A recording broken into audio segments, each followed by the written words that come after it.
തന്നല്ലോ നീ എന്റെ ബലഹീന നേരങ്ങളിൽ എന്റെ കൃപയെന്നെ തന്നല്ലോ നീ യേശുവേ നീ എൻ ബലമായതാ ഞാനൊട്ടും ഭയപ്പെടില്ല യേശുവേ നീ എൻ ബലമായതാ ഞാനൊട്ടും ഭയപ്പെടില്ല. 4-ാം അധ്യായം അതിന്റെ 30-ാം വാക്യം നമ്മൾ വചനം പറയുന്നത് ദൈവത്തിന്റെ പരിശുദ്ധാത്മാവിനെ ദുഃഖിപ്പിക്കരുത് അല്ലെങ്കിൽ ദുഃഖപ്പെടുത്തരുത്. ദൈവത്തിന്റെ ദൈവം നമുക്ക് നൽകപ്പെട്ടത് എന്തിനു വേണ്ടിയാണ്? ഒന്ന്, നാം ദൈവം നമ്മളെ പഠിപ്പിക്കുന്നു. എന്താണ് ദൈവത്തിന്റെ വചനം? ഇതിന്റെ ആധാരമായി നമ്മൾ വാക്യം എടുക്കാം. 26-ാം വാക്യം. ഒരു കാര്യം ഒന്ന് നമുക്ക് ഉപദേശിക്കുകയും, അതുകൊണ്ടാണ് ഇംഗ്ലീഷിൽ ഈ ടീച്ച് അസ്, നമുക്ക് ഉപദേശിച്ചു കൊടുക്കുക മാത്രമല്ല അവർ ദൈവത്തിന്റെ വചനത്തെ നമുക്ക് ഓർമ്മപ്പെടുത്തുകയും ചെയ്യും. പരിശുദ്ധാത്മ ദൈവം നമുക്ക് നൽകപ്പെട്ടത് എന്താണ്? ദൈവത്തിന്റെ വചനത്തെ നാം പഠിക്കാൻ അല്ലെങ്കിൽ നമുക്ക് ഉപദേശം കൊടുക്കുവാൻ, ആ വചനത്തിന്റെ സത്യങ്ങൾ നമുക്ക് മനസ്സിലാക്കണമെങ്കിൽ ദൈവത്തിന്റെ പരിശുദ്ധാത്മ നമുക്ക് ആവശ്യമാണ്. ദൈവവചനത്തെ പരിശുദ്ധാത്മ സഹായമില്ലാതെ ഇത് മനസ്സിലാക്കുവാൻ ആർക്കും കഴിയത്തില്ല. അനേകം ബൈബിൾ വായിക്കുന്നുണ്ട്, പക്ഷെ അവരുടെ കഥയെ പോലെ തന്നെ വായിക്കുന്നുണ്ട്. എന്നാൽ ഇതിൽ മറയ്ക്കപ്പെട്ട രഹസ്യങ്ങൾ വെളിപ്പെടുത്തണമെങ്കിൽ ദൈവത്തിന്റെ പരിശുദ്ധാത്മ മാത്രമേ കഴിയൂ. അപ്പോൾ ദൈവം നമ്മൾ അല്ലെങ്കിൽ ഉപദേശിക്കുന്ന കാര്യങ്ങൾ എന്താണ്?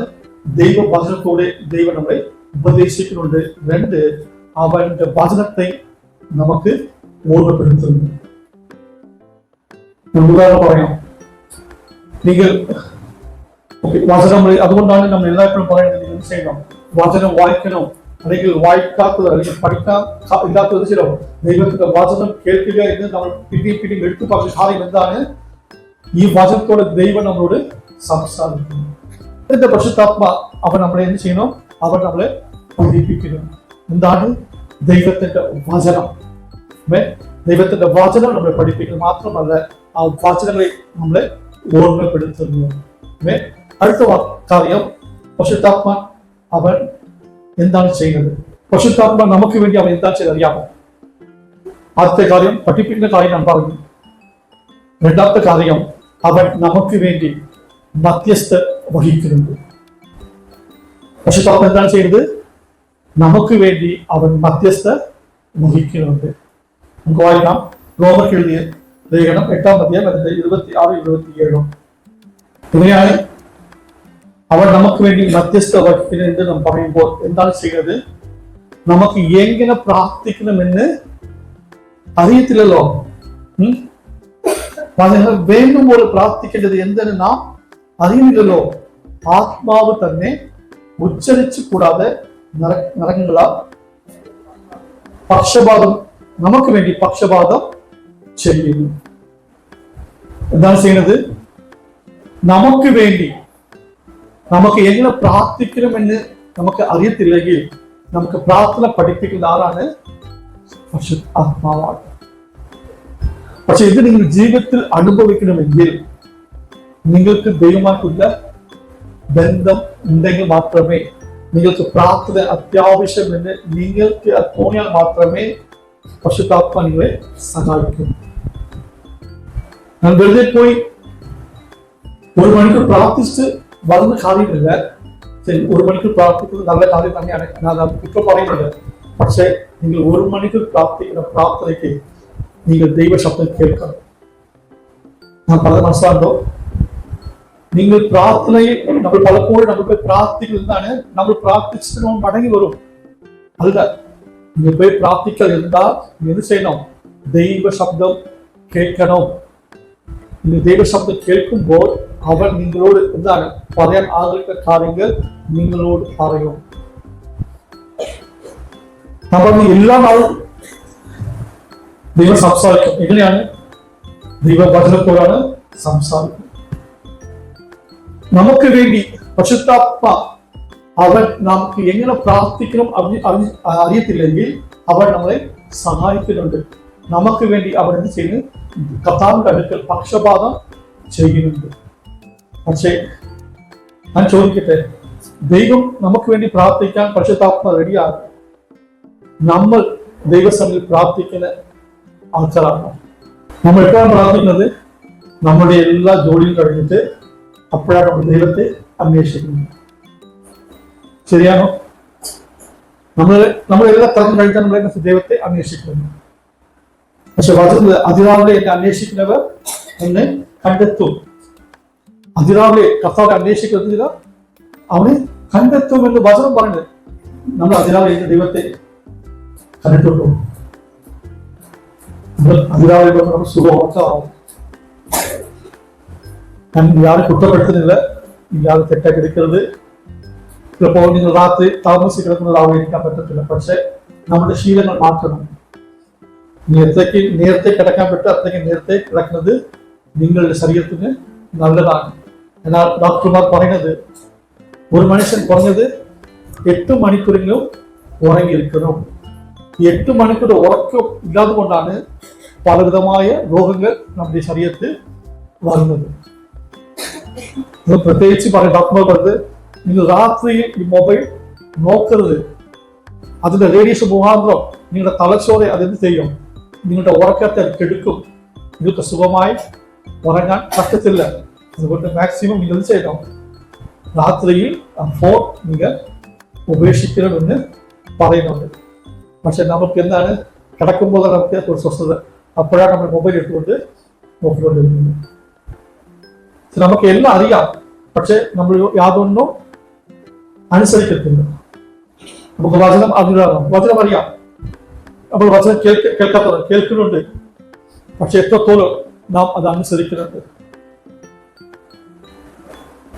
നമ്മൾ എത്രത്തോളം ദൈവത്തെ അനുസരിക്കുന്നുണ്ട്. നമ്മൾ എടുത്ത വാക്യം ഇങ്ങനെയാണ്, ആത്മാവിനെ നാം ദുഃഖിക്കുന്നു, ദുഃഖപ്പെടുത്തുന്നു.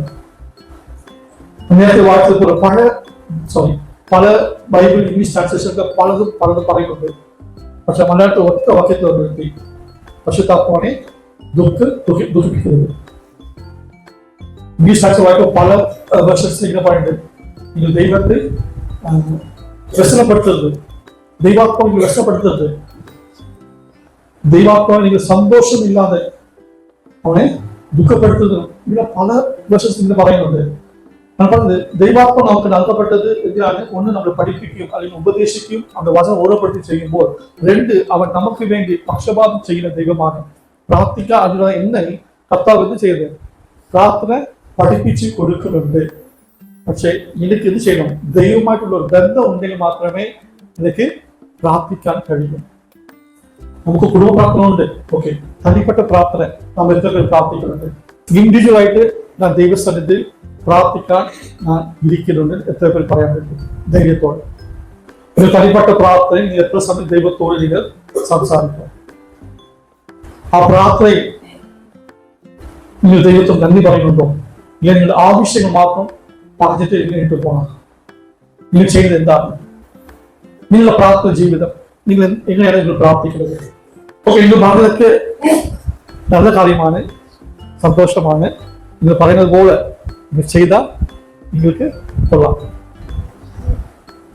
നിങ്ങളുടെ കുടുംബത്തിന് വേണ്ടി പ്രാർത്ഥിക്കണം, പിന്നെ സഭയ്ക്ക് വേണ്ടി പ്രാർത്ഥിക്കണം, പിന്നെ ദേശത്തിന് വേണ്ടി പ്രാർത്ഥിക്കണം, രാജ്യങ്ങൾക്ക് വേണ്ടി പ്രാർത്ഥിക്കണം. പക്ഷെ എല്ലാം ശരിയാണ്. പക്ഷെ നിങ്ങളുമായി ദൈവമായിട്ടുള്ള ബന്ധം, ഇന്ന് നിങ്ങൾ 1 മണിക്കൂർ പ്രാർത്ഥിച്ചെന്ന് വെച്ചോ, ഈ 1 മണിക്കൂർ പിറ്റേനാൾ നിങ്ങൾ ചെയ്യണം, പ്രാർത്ഥിക്കും. നിങ്ങൾ എല്ലാ ദിവസവും 1 മണിക്കൂർ പ്രാർത്ഥിക്കും, ആണോ? ഞാൻ ജസ്റ്റ് ചോദിച്ചല്ലോ, നമ്മൾ എത്ര സമയം പ്രാർത്ഥിക്കുന്ന കാട്ടിലോ ആത്മാർത്ഥമായിട്ട് നിങ്ങൾ ദൈവസന്നിധിയിൽ പ്രാർത്ഥിക്കേണ്ട വിഷയങ്ങളിന്മേൽ ദൈവത്തിന്റെ പ്രവൃത്തി വിളിക്കണം.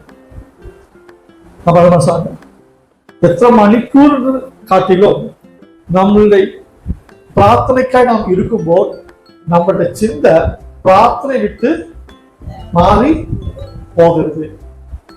ഞാൻ പറയട്ടെ, പക്ഷെ നിങ്ങൾ പ്രാർത്ഥിക്കുമ്പോൾ നിങ്ങളുടെ ചിന്ത അവിടെ ഇല്ല. എത്ര പേരിനോട് ആമേൻ പറയാൻ പറ്റും? നമ്മൾ നടക്കുമ്പോൾ കുഴപ്പമില്ല, പക്ഷെ പ്രാർത്ഥനയ്ക്കായി നാം പോയി മുട്ടുമുട്ടുമ്പോൾ നമ്മുടെ മൈൻഡ് എന്താണ്? എല്ലാം പുറത്താണ്. നമുക്ക് ആത്മാർത്ഥമായി പ്രാർത്ഥിക്കാൻ കഴിയുന്നില്ല. ഞാൻ പറഞ്ഞത് എന്തുകൊണ്ട് നമുക്ക് അങ്ങനെ പ്രാർത്ഥിക്കാൻ കഴിഞ്ഞില്ല? നമ്മുടെ മൈൻഡ് ഡിസ്റ്റർബാണ്, നമ്മുടെ മനസ്സ് അസ്വസ്ഥമാണ്. അതുകൊണ്ടാണ് നമുക്ക് പ്രാർത്ഥിക്കാൻ കഴിയുന്നില്ല. അതുകൊണ്ടാണ് രാവിലെ സമയം ഏറ്റവും എന്റെ പോലെ ബെസ്റ്റ് സമയം എന്ന് പറയുന്നത് അതിരാവിലെ. നിങ്ങൾ എണീക്കാൻ പറ്റില്ലെങ്കിൽ രാവിലെ എണീക്കുക, മാക്സിമം എണീക്കാൻ ശ്രമിക്കുക. ഞാൻ പറഞ്ഞത് ആ സമയം നമ്മൾ എണീക്കുമ്പോൾ നമ്മുടെ മൈൻഡ് വളരെ ഫ്രീ ആണ്. ഞാൻ പറഞ്ഞത് ഈ കാര്യങ്ങൾ പ്രാർത്ഥിച്ചു കഴിഞ്ഞാൽ നമുക്ക് നമ്മുടെ പ്രാർത്ഥിക്കാൻ നമുക്ക് കിട്ടും, നമ്മുടെ മൈൻഡ് ഫ്രീ ആണ്. ഞാൻ കൂടുതൽ ആ സമയത്താണ് ഞാൻ ദൈവത്തിന്റെ വചനം വായിക്കുന്നതും ധ്യാനിക്കുന്നതും. ഞാൻ അനേക കാര്യങ്ങൾ ദൈവം നമ്മളോട് ഇടപെടുന്നത് നമുക്ക് കാണുവാൻ കഴിയുന്നു. അതുകൊണ്ട് ഞാൻ പറഞ്ഞത് ദൈവത്തിന്റെ പരിശുദ്ധാത്മ നമുക്ക് വേണ്ടി അവൻ പക്ഷപാതം ചെയ്യണമെങ്കിൽ നമുക്ക് ദൈവമായിട്ടുള്ള ബന്ധം നമുക്ക് ഉണ്ടെങ്കിൽ മാത്രമേ അവൻ നമുക്ക് വേണ്ടി പക്ഷപാതം ചെയ്യൂ.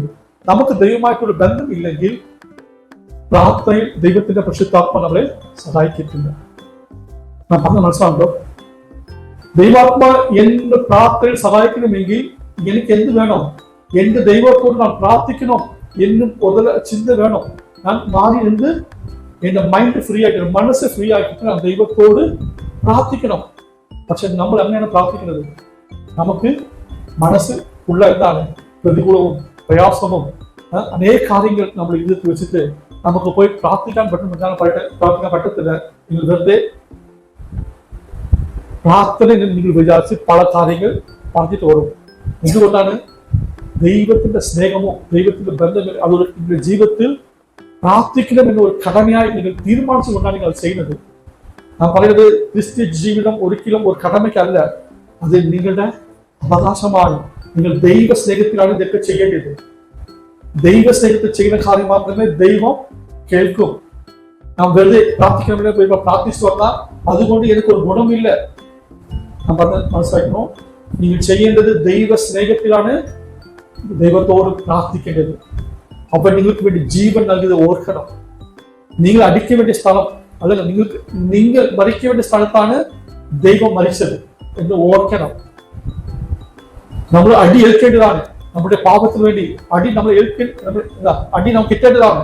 പക്ഷെ എല്ലാ അടിയും അവൻ ചെയ്തു ദൈവം ഏറ്റെടുത്ത് നമ്മൾ അങ്ങനെ പറയട്ടെ, നാം ദൈവസന്നിധിയിൽ നമ്മൾ അറിയാതെ നമ്മൾ കറങ്ങി പ്രാർത്ഥിക്കാൻ പറഞ്ഞു.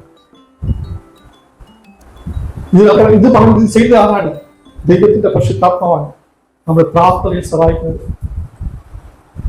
പക്ഷെ നമ്മൾ പലപ്പോഴും നമ്മൾ ചെയ്യുന്നത് എന്താണ്? സ്നേഹത്തിൽ അല്ല നമ്മൾ ചെയ്യുന്നത്, നമ്മൾ കടമയ്ക്കായി നാം ചെയ്യുന്നത് കൊണ്ടാണ് ഇന്നും നമ്മുടെ പല പ്രാർത്ഥനയ്ക്കും ഉത്തരം ലഭിക്കാത്തത്. നാം പറയുന്നതൊക്കെ എന്റെ അനുഭവത്തിലാണ് പറയുന്നത്.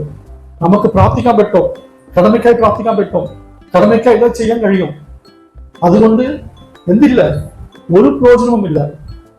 പക്ഷെ നിങ്ങൾ ദൈവസന്നിധിയിൽ ആത്മാർത്ഥമായിട്ട് സ്നേഹത്തോടെ ഇത് ചെയ്തു നോക്കുക, നിങ്ങളുടെ ജീവിതത്തിൽ വ്യത്യാസം കാണും.